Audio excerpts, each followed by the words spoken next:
Hello, everyone. We all think we know the story of the Spanish Armada, 130 hulking galleons, a floating mountain of steel and faith, sent by the most powerful men in the world to crush a defiant little island. And the story goes that God himself intervened, sending a Protestant wind to smash this invincible fleet to pieces. It's a great story. It's a neat story. But it's not the true story. The truth is, the Armada wasn't defeated by a storm. It was broken long before the winds began to howl. It was defeated by an idea. It was outsmarted by pirates. And it was crippled by a fatal flaw, a ghost in its own machine, planted years before the first cannon was ever fired. This isn't just the story of a battle. It's the story of how an empire, convinced of its own divine right, sailed headfirst into the future. It's the story of the end of one world and the bloody birth of another. In the late 16th century, the world had one master, Philip II of Spain. From his grim monastic palace, the Escorial, a fortress of granite and prayer, he presided over an empire on which the sun never set. Gold and silver from the Americas poured into his treasury, funding armies that were the terror of Europe. His power was not just... He saw himself not as a mere king, but as God's sword on earth, the chosen instrument to defend the Catholic faith against the creeping heresy of Protestantism. And the heart of that heresy, the source of the poison, was a small, damp, troublesome island off the coast of Europe. England ruled by the woman Philip considered a bastard, a heretic, and a personal affront to God's order. She was the illegitimate daughter of Henry VIII and Anne Boleyn, a living symbol of England's break from the true church in Rome. She not only tolerated Protestantism, she championed it. Worse, she unleashed her sea dogs upon his empire, men like Francis Drake. To the English, Drake was a hero, a brilliant navigator, and a daring adventurer. To Philip, he was a dragon, El Drac, a pirate who plundered his treasure fleets, sacked his colonial cities, and brazenly mocked Spanish power. Drake's circumnavigation of the globe was not a voyage of discovery in Philip's eyes. It was a 3-year campaign of looting through Spain's private backyard, the Pacific. He returned to England with treasure so vast it doubled the Queen's annual income. And what did the heretic Queen do? Did she punish this pirate? She knighted him on the deck of his own ship, the Golden Hind. It was a slap in the face, a declaration of defiance. Each raid, each captured galleon, was another entry in Philip's ledger. The execution of Mary, Queen of Scots, a Catholic claimant to the English throne, was the final straw for Philip. This was no longer about politics or treasure. It was a holy war, a crusade, the enterprise of England, he called it. He would assemble the greatest naval fleet the world had ever seen. He would sail to England, depose the heretic queen, and drag the nation back to the one true faith. He would not just defeat England, he would erase it. The order went out across his vast empire, from the shipyards of Lisbon and Cadiz to the foundries of Naples and Milan. The machine of the Spanish Empire roared to life. Forests were felled for timber. Mountains were mined for iron. Thousands of cannons were cast, each one blessed by a priest. It was an undertaking of biblical proportions, and the fleet that emerged, 130 ships, towering galleons and mighty carracks, their forecastles and stern castles rising like wooden cliffs, designed to intimidate, to overwhelm. On board were nearly 30,000 men, not just sailors, but 19,000 elite soldiers, the feared Spanish tercios, the finest infantry in the world. They brought siege equipment, horses, and medical staff. They carried holy banners, relics, and a papal bull blessing their mission. This was not an invasion force. It was a floating cathedral of war, and they called it La Felicissima Armada, Fay the most fortunate fleet. History would call it the Invincible Armada. The plan was brutally simple. The Armada, under the command of the Duke of Medina Sidonia, would sail up the English. It would act as a shield, controlling the sea lanes off the coast of Flanders. It would anchor and rendezvous with the Duke of Parma's army, 30,000 more veteran soldiers stationed in the Spanish Netherlands. Once these two forces combined, the Armada would ferry Parma's army across the narrow strait to Kent. Nothing on land could stop them. The English militia was a joke compared to the Spanish tercios. The Inquisition would follow, England would be cleansed. It was a perfect plan on paper. But a ghost was already stirring within the machine. The original commander of the Armada was the Marquis of Santa Cruz, Spain's most celebrated and experienced admiral. But in a cruel twist of fate, he died just months before the fleet was set to sail. Philip, a micromanager who trusted few, he appointed Don Alonso Perez de Guzman Fain, the Duke of Medina Sidonia. The Duke was one of the wealthiest and most powerful nobles in Spain. He was a loyal subject and a competent administrator. But there was one problem. He was a landlubber. He had no significant naval experience. He even suffered from seasickness. When he received the royal command, he wrote a desperate letter to the king. "My health is not equal to such a voyage," he pleaded, "for I know by the little experience that I have had at sea that I am always seasick. I have no experience of the sea or of war." He confessed, "I do not understand it, and I know nothing about it." Philip's response was cold and final. "It is I who will guide you," the king wrote. "You will." And so a man who feared the sea was given command of the greatest fleet in history, on a mission ordained by a king who believed he spoke for God. The weight of an empire and the fate of a continent rested on the shoulders of a man who knew, in his heart, that he was the wrong choice. As the Armada prepared to sail from Lisbon in May of 1588, a sense of divine certainty filled the air. Priests blessed the ship, but not all shared the king's unshakable faith. As the fleet departed, a veteran mariner was heard to mutter, "We are sailing against England, but I believe it is we who will be conquered." Meanwhile, across the water in England, the mood was one of grim determination, bordering on panic. They knew it was coming. Elizabeth's network of spies, led by the formidable Sir Francis Walsingham, had been tracking the Armada's construction for years. They knew its size, its strength, its purpose, and they knew England was hopelessly outmatched. England was a minor power. Its professional army was tiny, its defences weak. Its navy was a hodgepodge of royal warships and armed merchant vessels. Many of them but they had two things Spain did not. They had the home advantage, and they had a new kind of ship and a new way of fighting. While Spain was building its towering galleons, floating fortresses designed for grappling and boarding, the English, under the guidance of men like John Hawkins, had been developing a new breed of warship. They were race-built galleons fade longer, narrower, and lower in the water. They sacrificed the high castles that were so useful for boarding actions, making them faster, more maneuverable, and more weatherly. They were, in essence, floating gun platforms, and they carried a different kind of cannon. Spanish guns were a mix of calibers, often heavy short, range weapons designed to smash hulls at close quarters before boarding. English cannons were increasingly standardized, longer barreled culverins. That the Spanish strategy was to get close, grapple, and let their superior soldiers swarm the enemy decks. The English strategy was to stay away, use their superior speed and maneuverability to dictate the range of the engagement, and batter the enemy to pieces from a distance. It was a clash of philosophies. The medieval knight versus the modern sniper. The Spanish saw naval warfare as an extension of land warfare simply on. In command of this English fleet was Lord Howard of Effingham, a nobleman. But he was wise enough to listen to the experienced sea dogs who served under him, John Hawkins, the architect of the new navy, Martin Frobisher, the gruff explorer, and of course his vice-admiral, Sir Francis Drake. Drake, the man who had singed the King of Spain's beard a year earlier with a daring raid on Cadiz harbour, destroying ships and supplies and delaying the Armada by a full year. He was confident, bordering on arrogant, and he embodied the aggressive spirit of the new English navy. As the Armada was finally sighted off the coast of Cornwall on the 29th of July, a legend was born. Drake and his fellow commanders were supposedly playing a game of bowls on Plymouth Hoe. When a scout rushed in with the news of the Spanish approach, Drake is said to have calmly remarked, "We have time to finish the game and beat the Spanish too."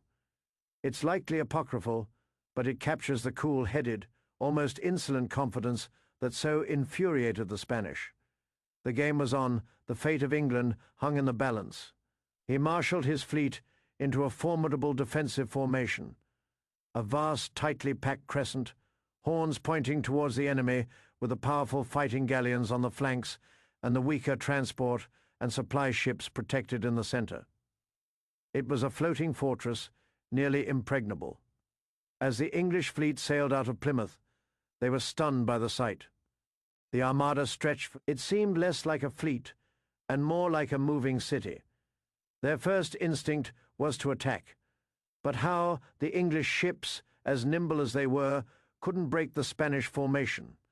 They were like wolves circling a porcupine. They could nip and harass, but they couldn't land a killing blow. For 8 days, a running battle ensued as the Armada moved slowly and majestically up. The English ships, using their superior speed and the weather gauge, the upwind advantage, would dart in, fire a broadside, and then dance away before the lumbering Spanish galleons could respond. The English gunnery was faster, their sailors more skilled, but their cannonballs seemed to bounce off the thick oak hulls of the Spanish ships. The Spanish, for their part, were intensely frustrated. Their heavy cannons were mounted on cumbersome carriages designed for land use, making them incredibly difficult to reload in the heat of battle. Worse, their gunners were ordered to fire only when they were close enough to board. But the nimble English ships refused to get close. The Spanish soldiers, packed onto the decks in their armor, could only watch and curse as the English ships taunted them from a safe distance. They were lions in a cage, unable to bring. It was battered but unbroken. They lost only 2 ships during this chase up the channel, both to accidents rather than enemy action. One, the Rosario, was disabled in a collision and captured by Drake. The other, the San Salvador, suffered a catastrophic explosion in its powder magazine. These were small victories, but they gave the English a vital piece of intelligence. When they boarded the captured Rosario, they found that Spanish ammunition was of poor quality, and more importantly, they were already running low. The constant English harassment was forcing them to expend powder and shot at a prodigious rate. Still, the Armada pushed on, a wounded but still mighty beast. Medina Sidonia had accomplished his first objective. He had brought his fleet through the gauntlet. Now all he had to do was anchor, wait for the Duke of Parma, and the invasion could begin. On the 6th of August, the Armada dropped anchor in the French port of Calais. The English fleet anchored nearby. Watching, waiting, the moment of crisis had arrived. Medina Sidonia sent a frantic message to Parma, whose army was miles away in Dunkirk. "I am anchored here. The enemy is on my flank." His army was ready, but his transport barges were all shallow draft vessels, completely vulnerable to the Dutch flyboats that patrolled the coast. The Dutch, England's Protestant allies, had blockaded the ports. Parma's army could not get out until the Armada cleared a path for them, and the Armada could not clear a path because its deep draft galleons couldn't get into the shallow coastal waters where the Dutch ship. It was a catastrophic failure of strategy, a detail overlooked by a king managing a war from hundreds of miles away. The Spanish war machine, so perfect on paper, had ground to a halt. The Armada was trapped. It was anchored in a dangerous roadstead, with the enemy on one side and treacherous shoals on the other. Medina Sidonia knew his position was untenable. The English knew it too. This was their last chance. Lord Howard, Drake, and Hawkins convened a council of war. They couldn't break the Spanish formation with cannon fire. They were running low on ammunition themselves. They needed something drastic, something terrifying. They decided to unleash hell just after midnight on the 8th of August, under the cover of darkness and a strong tide.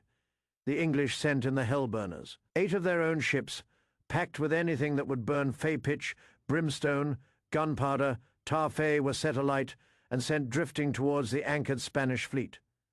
The ships themselves were not the primary weapon. The real weapon was fear. The Spanish had a deep cultural memory of the hellburners used against them by the Dutch at the siege of Antwerp years before. Those had been floating bombs packed with thousands of pounds of gunpowder designed to detonate with unimaginable force. The Spanish sailors, seeing the flames approaching in the darkness, didn't know these were simple fireships. They panicked. They imagined a repeat of Antwerp. An inferno was coming to consume them all. Medina Sidonia fired his guns as a signal: weigh anchor in an orderly fashion. In the darkness and chaos, terrified captains gave the command to cut their anchor cables. It was a fatal decision. A ship without an anchor is a ship at the mercy of the wind and tide. One by one, the great galleons of the Spanish Armada cut themselves loose and drifted away in disarray. The magnificent crescent formation, their greatest strength, was shattered in a matter of minutes. When the sun rose, the situation was transformed. The Armada was scattered and disorganized, pushed by the wind and tide towards the deadly sandbanks off the coast of Flanders. The English fleet, now holding the wind advantage, closed in for the kill. The Battle of Gravelines had begun. This time, there was no elegant maneuvering. It was a brutal, close-range slugging match. Their ships could get in close, unleash devastating broadsides, and pull away to reload while the Spanish struggled to bring their guns to bear. The English gunners, now fighting at a range where their shots could not miss, poured relentless fire into the high-sided Spanish galleons. Splintered wood filled the air, masts toppled. Rigging was shredded. Cannonballs tore through the crowded decks, turning them into slaughter. Spanish soldiers, who had waited all this time to fight hand to hand, could do nothing but endure the storm of iron. They showed incredible bravery, standing to their posts amidst the carnage, firing muskets, and trying to man cannons that were too slow, too heavy, and too few.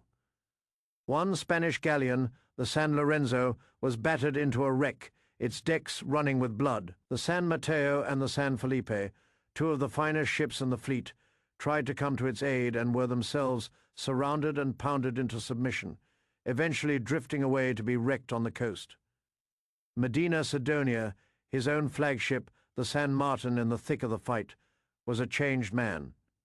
The hesitant landlubber was gone, replaced by a commander of immense personal courage. He tried to rally his fleet to reform the Crescent, but it was impossible. The English were like a pack of hounds tearing at a wounded bear. For over 8 hours the battle raged. The English fired until their ammunition lockers were almost empty. By the end of the day, the Armada was a wreck. Several ships had been sunk or were sinking. Many more were heavily damaged. Thousands of Spanish sailors and the English, by contrast, had suffered minimal casualties and no ships lost. They had broken the Armada, but they hadn't destroyed it. As the battle subsided, a new threat emerged. The wind began to freshen, blowing directly towards the treacherous sandbanks. The scattered and damaged Spanish ships, many without anchors, were being driven inexorably towards their doom. Both sides could only watch, helpless. Medina Sidonia, his chaplains, his entire fleet, fell to their knees and prayed for a miracle. And then a miracle happened, or so it seemed. The wind shifted. It veered to the southwest, allowing the battered Spanish fleet to claw its way off the shoals and escape into the open water of the North Sea. The English, their ammunition spent, could only watch them go. The immediate threat of invasion was over. Medina Sidonia held a council of war. His fleet was shattered.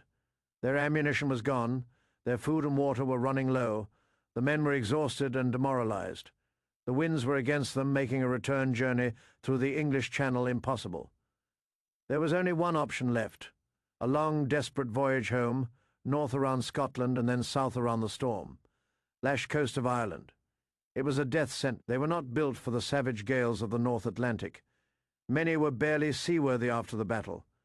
Their charts were unreliable. Their pilots had no knowledge of these treacherous waters. As they sailed north, the promised Protestant wind finally arrived. A series of ferocious autumn gales swept down upon the crippled fleet. Ships that had survived the hellburners of Calais and the cannons of Gravelines were now tossed about by monstrous waves. Masts snapped. Hulls already weakened by cannon fire split open. Men already weakened by hunger and thirst were struck down by typhus and scurvy. One by one, the ships began to founder. Some simply vanished beneath the waves. Others were driven onto the rocky coasts of Scotland and Ireland. The story of the Armada now became a series of smaller, more intimate tragedies. A galleon, the Girona, packed with survivors from other wrecked ships, hit a reef off the Irish coast. Of the 1,300 souls aboard, only 9 survived. Another, La Trinidad Valencia, limped into an Irish bay and began to... The Spanish soldiers and sailors who made it ashore were exhausted, starving, and speaking a foreign tongue. They expected help from the native Irish, who were also Catholic and enemies of the English. But Ireland was a brutal and lawless land. Some were robbed and killed by the locals. Others were hunted down by English garrisons, who had been ordered to execute any Spanish survivors they found. Of the 130 ships that had sailed from Lisbon with such pride and purpose, fewer than half would ever see Spain again. Of the 30,000 men, perhaps 10,000 made it home. They returned not as conquering heroes, but as ghosts emaciated and broken, bringing with them tales of horror and defeat. When news of the disaster reached Philip II in his palace, he showed no emotion. He is said to have accepted the defeat with a quiet, stoic resignation. But something inside him and inside Spain had broken. The treasury was empty. The myth of Spanish invincibility, which had held Europe in its thrall for a century, was shattered. It wasn't the storm alone that destroyed the Armada. That is the comforting myth England told itself, a sign of God's favor. The truth is that the English, they had broken the Armada's formation, shattered its morale, and exhausted its ammunition. The storm was simply the executioner for a fleet that was already condemned. The defeat was a failure on every level. It was a failure of leadership, with a king too proud to listen and a commander appointed for his rank, not his skill. It was a failure of logistics, with poor quality ammunition, and most of all, it was a failure of technology and tactics. Spain sent a medieval army to fight a naval war, clinging to the old ways of grappling and boarding. England responded with the future, a modern mobile fleet that used standoff gunnery to control the battle. The Invincible Armada sailed into the English Channel as the symbol of an old world, a world of chivalry, faith. It was met by a new world, a world of innovation, pragmatism, and ruthless ambition. The Armada was not just a fleet of ships, it was a mindset, and that mindset was obsolete.